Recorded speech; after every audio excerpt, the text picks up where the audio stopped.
Right now, I really need extra arms to hold my iPhone while I'm shooting these videos. That's a really important boost as a solo YouTuber. The Gemini told me that this thing is called an articulating arm, and we just call it by its street name, the magic arm.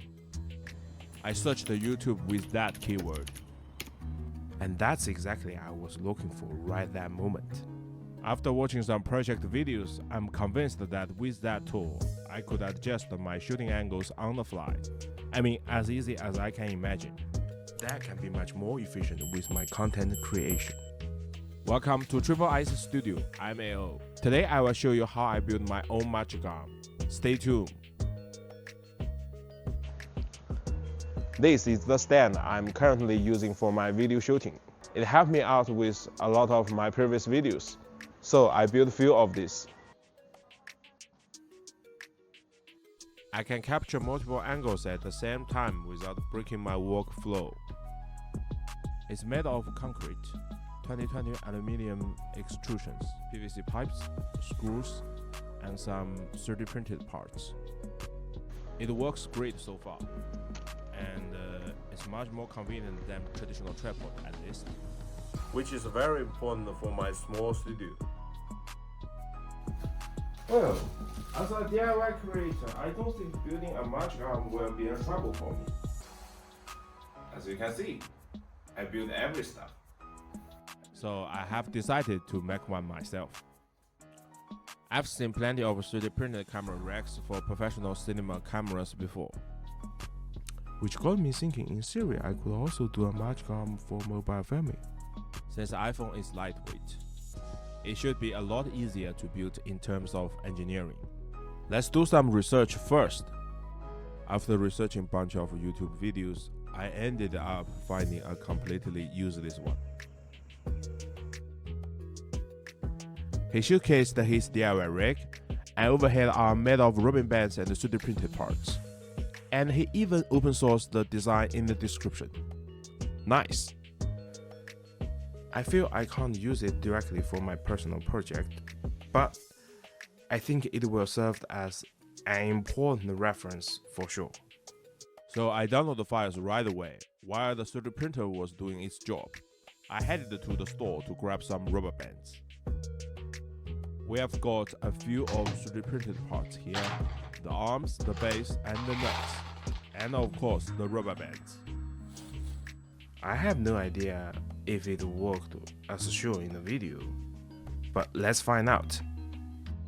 The assembly was pretty straightforward. In terms of performance, it works exactly as described in his video. The overall design is quite nice, but it's still a long way from prototype to actually holding a phone and being stable enough for filming. That's where I need to step in and get creative. So here are three main takeaways. First, I need a solid base. Second, I need more fixable joints. And third, I need a phone clip that can fit my existing setup. Let's jump into Fusion and model the parts we need. For better range of motion, I designed hexagon joints as two overlapping pieces.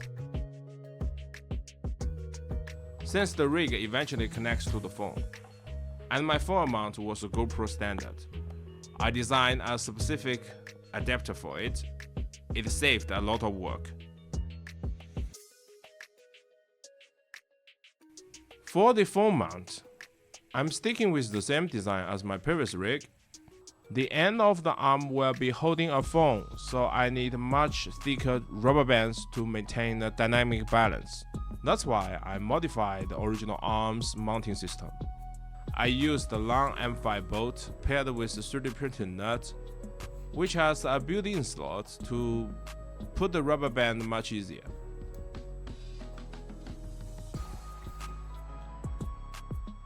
For a stable base, I went with a concrete core inside a 3D printed shell.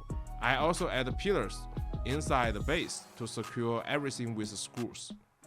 All the parts are ready. Let's do a quick assembly. The whole setup should be like this.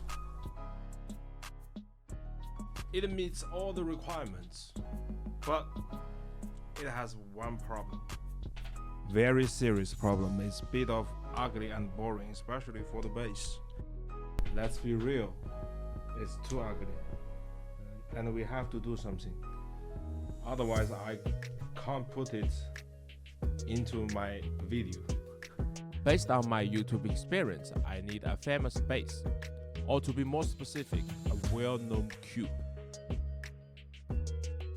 Thinking about cubes, I supported the LEGO Mario Piranha plan on my desk, and it immediately made me think of the Super Mario question block.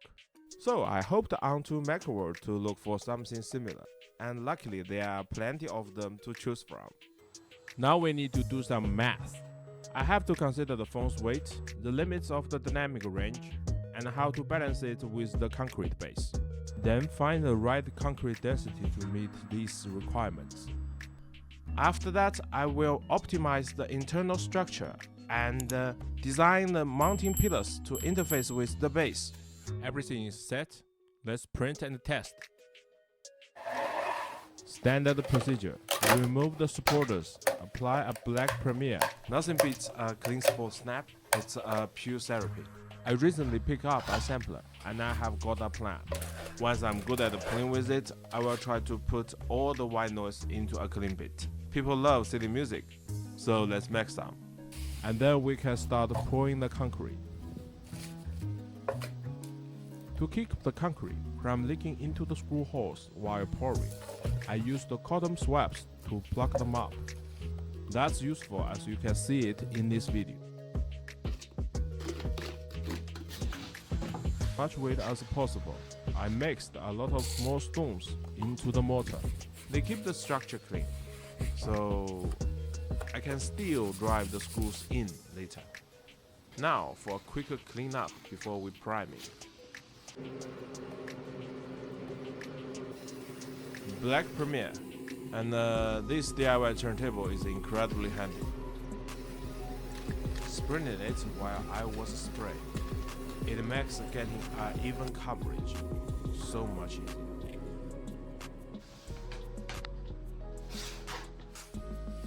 Got the base adapters, printed arms, and all hardware ready. Let's get to the assembly.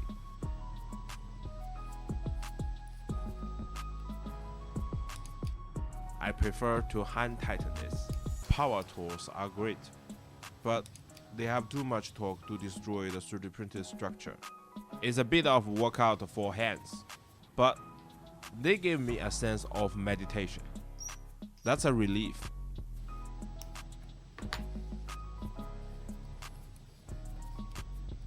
The whole process is a bit of complex, and since all actions are by hand, it's a test for your patience actually, but you can't rush quality.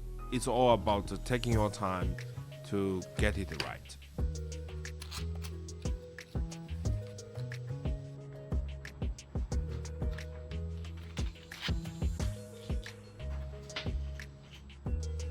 Time to put these parts together. I'm using these M5 screws for the joints. With the arm segments assembly, we can finally link it up to the base.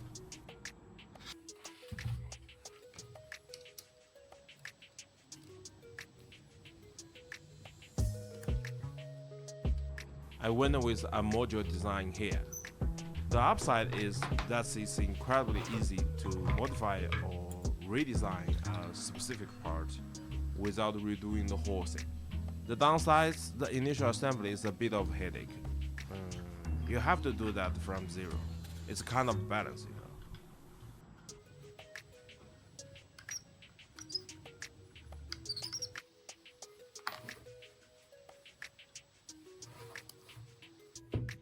Stick the pads now.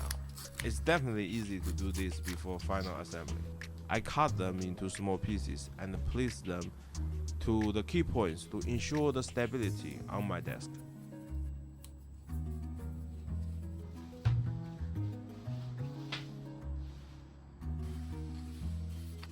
Now for the foam mount.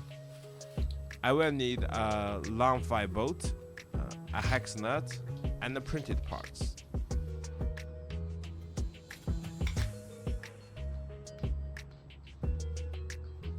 With the phone mount ready, I'm using the tailor-made connector. This part connects the phone holder and the main arm, and it makes the whole system modular and adjustable.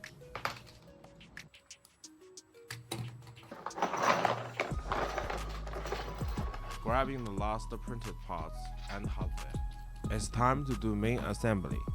It's where everything finally starts coming together.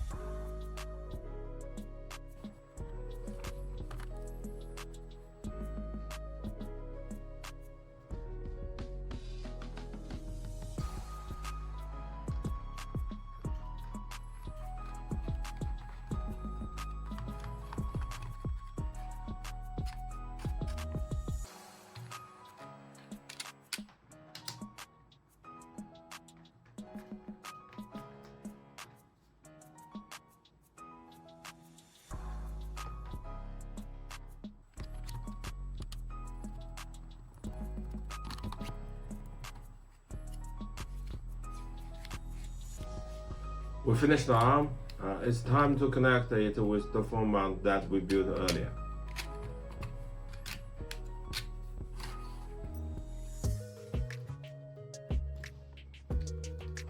Now that the top half is solid, we can link it to the base.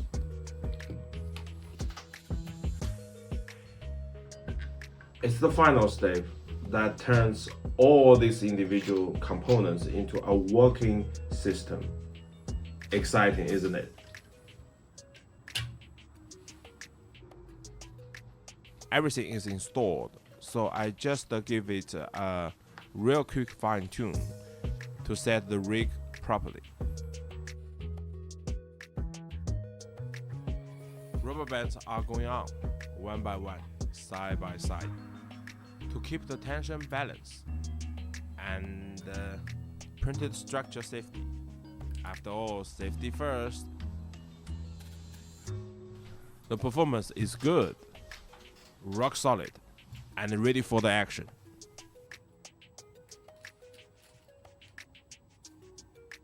Once it was assembling, I noticed that the base was tipping slightly at the extreme positions. Clearly my math was a little off. At this point, there's only one way to fix it by adding more weight. I'm keeping the base by tearing down the internal frame. I'm just going to fill the entire box with concrete to level it off. There's only one way ticket, no turning back. I was pretty nervous making that decision. I didn't want to ruin this project, but I had to give it a try. There's an old Chinese saying, 开弓没有回头箭. Once the arrow is short, there's no turning back. So I had to go for it. I used a level over concrete for upcoming project, which is a secret so far.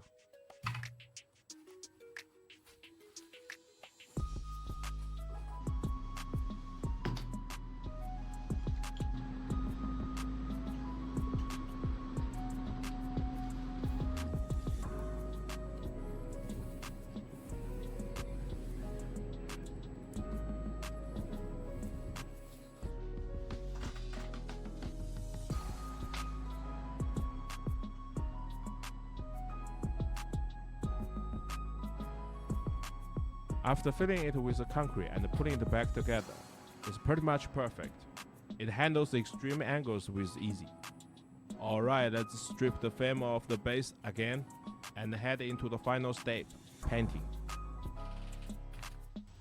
I'm going with a purple and white color plan.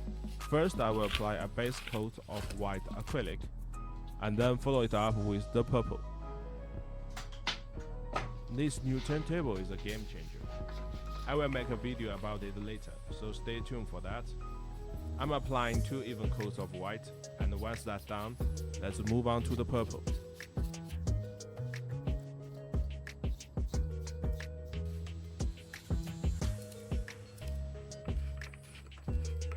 Once the color plan is set, it's all about patience. Getting an even coat by hand is tough.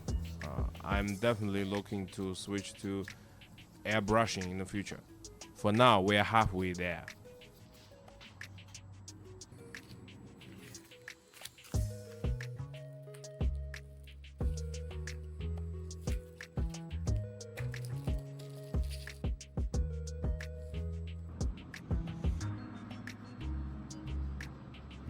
Since the question mark is a separate white piece, I only need to paint the edges instead of the whole surface.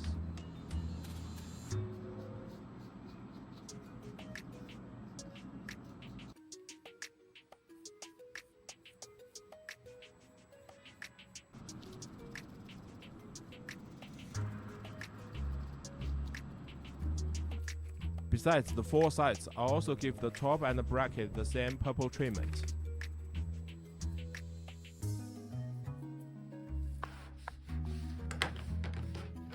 Since the paint layer is a bit thick, I also need to scrub some off with a hobby knife to make sure the question mark fits perfectly.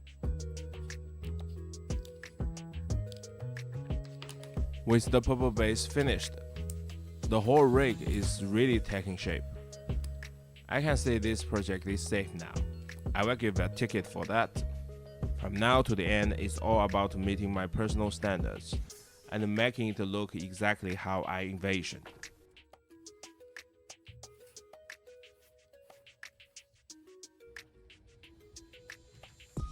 If you are enjoying this video so far, make sure hit the like button and subscribe.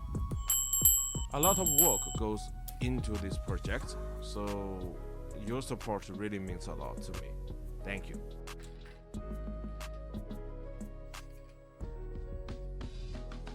It's all finished and it looks great. I'm really happy with the result.